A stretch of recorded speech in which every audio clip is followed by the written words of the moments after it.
All right. Okay, so today I'm going to try to make a quick video. I don't know how quick it's going to be. A video how to fight freeze thaw conditions. So there's a couple things you can do. I'll start out with the very best thing that I found, bar none, best way to trap in freeze thaw conditions is wax dirt. Now this dirt is completely sifted. I mean, it falls through the thinnest screen. It's completely sifted down. I mean, at the smallest screen. I make that in the summertime. Basically, the way that I do it is I just take a turkey pan like this. If you're making bigger amounts, you can do it in the driveway on a nice hot sunny day under a piece of plastic, black plastic or clear plastic. You can lay dirt out, let it dry, take a cheese grater, or you can buy flake wax, whatever you prefer. Spread it out over the dirt, let the sun heat it up, mix it in, put some more wax on there, mix it in, shovel, flip it over, roll it. I sift all my dirt before I start waxing it. That way when it goes into my bucket, I've got good sifted dirt. I don't have to worry, there's no chunks at all in it. So I sift it before I wax it. With this, I just put it on the grill, put it on rather low heat, warm it up. I've got a metal spatula that I stir in with it. I stir the dirt in, melt it in. It makes wax dirt. Obviously, you don't want to get it too hot, otherwise you end up like what happened with just one batch. It burnt a little bit of the wax that touched the sides, burnt a little wax in the bottom here. And wax dirt doesn't smell good, so I ended up having to throw that batch out and kind of clean out the tray. But there wasn't a lot of dirt, there wasn't a lot of wax. I think a lot of guys use too much wax in their wax dirt, which is fine. Use as much as you're comfortable with. With this wax dirt, I did 2 buckets, so basically 10 gallons of wax dirt to 1 pound of a block of cheese grater. That's as thin as I've ever gone with it, and it seems to work just fine. You can pour water right on it. Water beads up, runs off of it. This will stay dry. This wax dirt will stay dry for as long as you want to leave it in the ground. It's going to stay nice and dry. That water is going to bead right up on it and run right off of it. Your trap's going to fire. It's not going to freeze down unless you've got a hole that gets filled with water and it actually freezes a puddle on top. Then, of course, there's nothing you can do about that in any situation. Another thing you can do, this here is peat moss. You can buy a bag of this at Lowe's or Farm and Fleet or Menards or whatever. It's just sphagnum moss. It's just real dry. I like to open the bag, dry it out, make sure it's real dry. There's no moisture in it at all. It does collect some moisture over days and nights, but if you put it in the hole, put it around inside of the hole like that, you know, give yourself a nice little layer in there. When you lay your trap on top of that, it has a barrier of dry at least, so it's not instantly freezing down to the ground. So when you lay it in there, one nice thing with peat is peat moss is squishy. Okay, so peat moss is real squishy. It's got night latch on it. There we go. All right. So when you get your levers in, I'm not really showing you guys how to bed these traps. It doesn't really matter. You guys, I mean, if you want to know how to bed traps, there's plenty of videos. If you want, leave a message. I'll make a video how to bed them. But with peat, it's real easy. Make sure it's broke up, but as long as it's dry, you can just go right over the top. You don't need anything under the pan.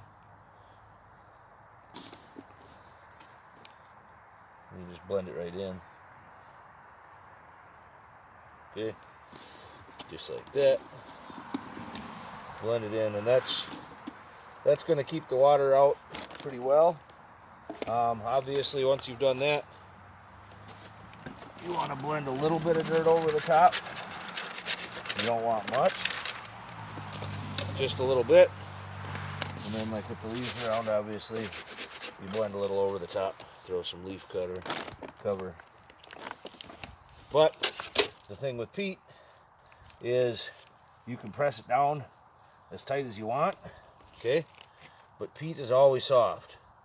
Always going to be soft around there. Whereas the wax dirt's not always soft. But you can press it down, get it down pretty good. And it's not, it's not terrible. It's going to be a soft spot. They may dig at it. You can take a little rock, put that over your jaws, just outside of your jaw. Little rock up by where your dog is at. Okay. Another little rock just outside of the pan, or the levers, sorry. And then another rock down here. You can even go smaller rocks than that, but that's going to help them center their foot and not step on the edge of the trap, make it move at all. So that'll help. This dirt, obviously, on the top is going to freeze, but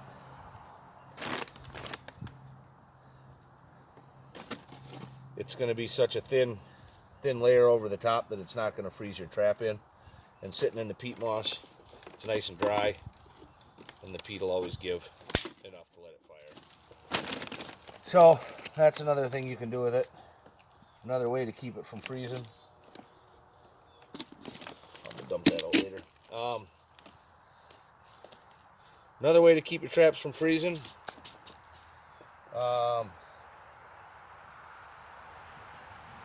It's just regular dirt you took out of the hole. This stuff's almost wet enough. I mean, it's frozen now. I can break chunks of it. That's frozen. But you can make it work. The way you do that is you just go and get yourself calcium chloride. Get the calcium chloride ice melter. Don't get the sodium chloride. Reason being, they're both corrosive. They're not good for the traps. That's why it works. A lot of guys do it, and it's fine. If your traps are waxed or treated properly, once you take them out of the ground, wash them, take them down to the car wash, throw them on the floor, hose them down real good so you get in all these spots. It's going to be fine. It's not going to hurt your traps. The reason you want to use the calcium chloride is because it's not salt.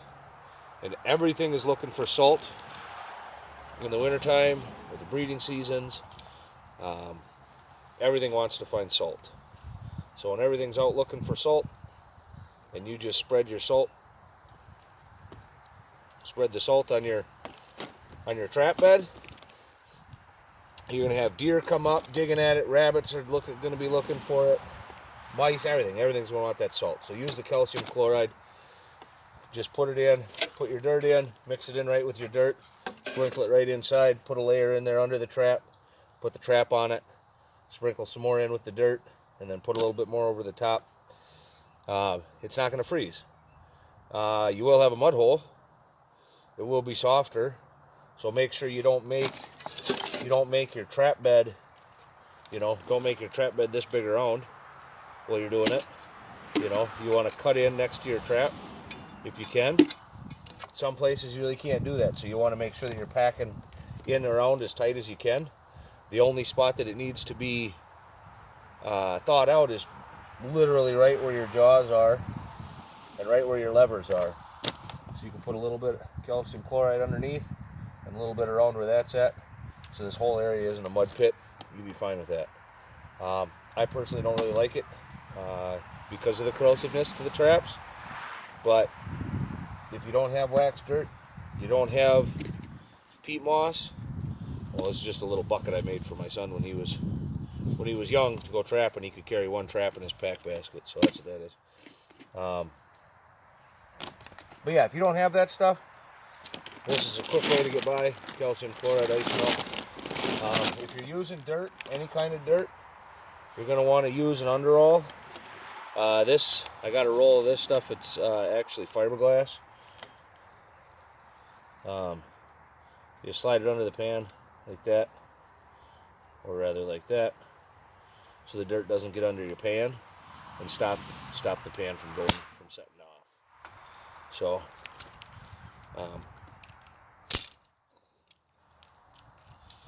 so that's the underall. The other one that I like is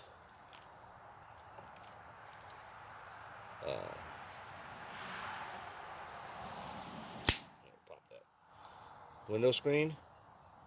This works pretty good. Okay, you just run it up like this. Set it in here.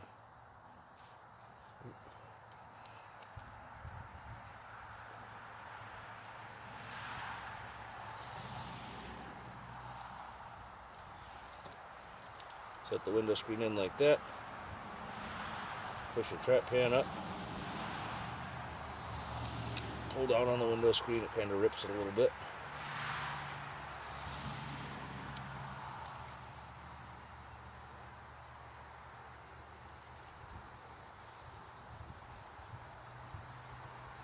Oops, I didn't quite get it back far enough to where I'd like to, but just like that. And you can actually put your thumb underneath, pull down on it like this, and it kind of fills in this whole pan area. So when you set it in the ground, even if you only have just a little bit of this dirt that's frozen, you can stick that under the corner there, stick it under this front edge here, pack it down just a little bit, okay, pack it down a little bit, around there. Make sure this is pulled down tight, so it's over the sides, nice and tight. Set it in. And when you sift over, it doesn't take near as much dirt to sift over the top. Now there's no dirt underneath to stop the water from going through. So, it may not be one of the most freeze-proof designs.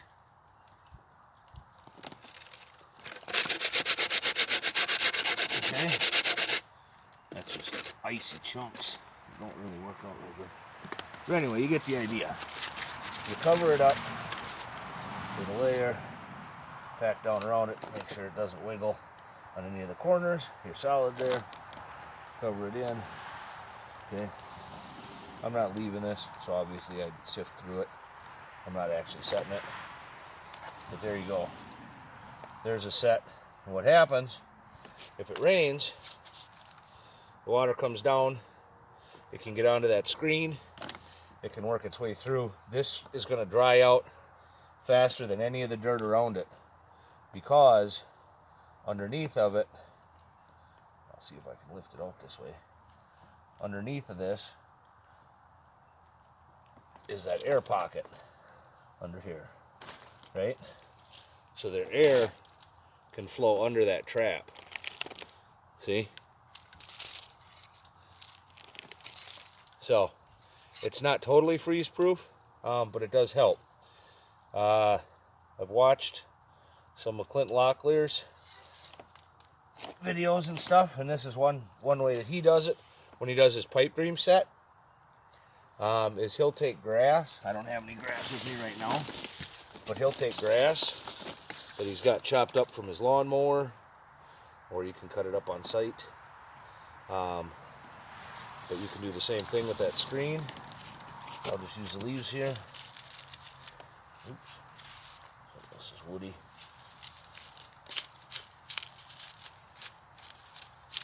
But you just chop up a handful of grass and leaves and that kind of stuff. You end up covering the trap. Once it's all covered, cut. Obviously you don't want anything as long as I'm doing here, but you cover it with leaves and grass, and then this really dries out quickly.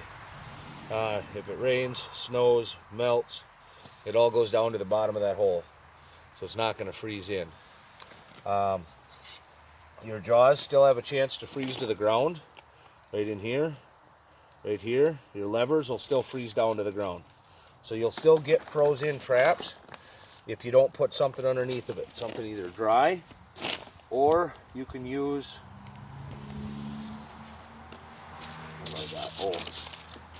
well, wax paper. I didn't have wax paper. I was ill prepared to make this video today. But use wax paper. This is parchment paper, so the crinkle never comes out of it. But if you use wax paper, it's basically the same thing like that screen, except you just take yourself a piece of wax paper, lay it in your hole underneath, put a hole in it, put a hole through the middle so that you can run your trap chain and everything through. Okay? See?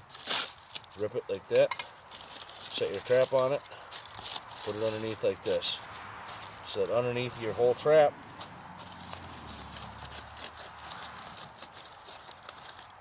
underneath your trap is your wax paper. It's got a hole underneath the trap for the water to run. Okay. Tuck it down in. Make sure your corners are tucked in. Now you can see that the trap is all sitting on this wax paper. This isn't going to freeze down. Okay. The water might get on it. It should run to the middle and out of the trap, out of this area. If it sticks to the wax paper isn't going to stick to the ground when the trap fires. So it's going to jump right out of the ground at you. So that's another good way of doing it. Put the wax paper underneath. I use the wax paper trick a lot with these double long springs. Okay. So these double long springs, when I'm out in the snow, I'll take a piece of the wax paper, and again, that was parchment paper. You can still hear it so crinkly. Wax paper, you curl it up in a tight ball and unwrap it twice, and it won't be crinkly at all anymore. But I'll take wax paper, I'll lay it on the snow, just basically like this. And I'll take my trap, I'll push my trap right into the snow. I'll lay another smaller piece of wax paper just over the top of the trap here. I don't know if you guys can see that, but over the jaws and stuff, I'll lay a piece of wax paper over it, and then I'll take a shovel, and I'll just take a scoop of dirt, or a scoop of snow, just take a scoop, try not to mess up the snow at all, because just like out of a snow blower, when you blow snow, it breaks up the particles, makes it real hard. So you want to just lightly scoop a duff of snow, put it over your trap. Scoop another duff of snow, put it over the trap. Some guys say drop it from way up high. It might work for them. I've tried it. It doesn't work for me. But you just take a duff of snow, set it on your trap. Now this stuff's all old, melty snow. So, but anyway. So that's basically the different ways that you can freeze-proof a trap. I'm trying to think if I missed anything. I don't think so.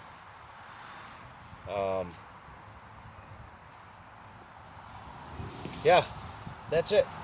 That's freeze-proof. I'm sure there's other ways. If you need to get dry dirt, the best way to freeze-proof a trap is start with dry dirt. You can get dry dirt any time of year. You can get dry dirt in the middle of a thunderstorm if you need it. But you got to go find it. So if you know somebody that's got an old barn that's half fell over, there's dry dirt in there. Underneath the road bridges, if you can get under the bridge, you know somebody that's got a four-wheeler bridge over top of a creek or something. You go underneath of that bridge and you can scoop all the dry dirt you want. Doesn't matter the weather. It's dry under there. It's always dry. Corner of my house, on the back side of the garage, we've got a lean-to that comes off that we keep firewood under, but there's always dry dirt under there. So you can find dry dirt if you need it. That's the best way to freeze-proof your stuff, is to start with dry dirt. Otherwise, like I say, peat moss, calcium chloride, wax paper, window screen and dry grass or dry leaves. You can use a straw bale, make a hay set. So if you've got straw, not alfalfa, but straw, you can take a square of straw, lay it down like that. When the ground's frozen, it's hard to get into. Take some of that straw, dig yourself a hole just like this, put some straw in it, set your trap on the straw, cover the straw over it, put a little bit of straw piled up on the sides. It kind of makes a walk-through set with a little bit of little bait and a little smell underneath that straw. And they'll move right by it. I'll show that set later on, I suppose. At some point, I'll make a video of that. That one I actually learned from watching a demo from Trapper Art. He uses 2 traps, staked to the same stake under the point of the hay. That way they don't, if they get into both, they don't twist their legs up and stuff. They can spin around the same stake. But anyway, that's another set for another time, is a modified walkthrough set. So, anyway, thanks for watching Adventures with Ben. Hopefully your traps don't freeze.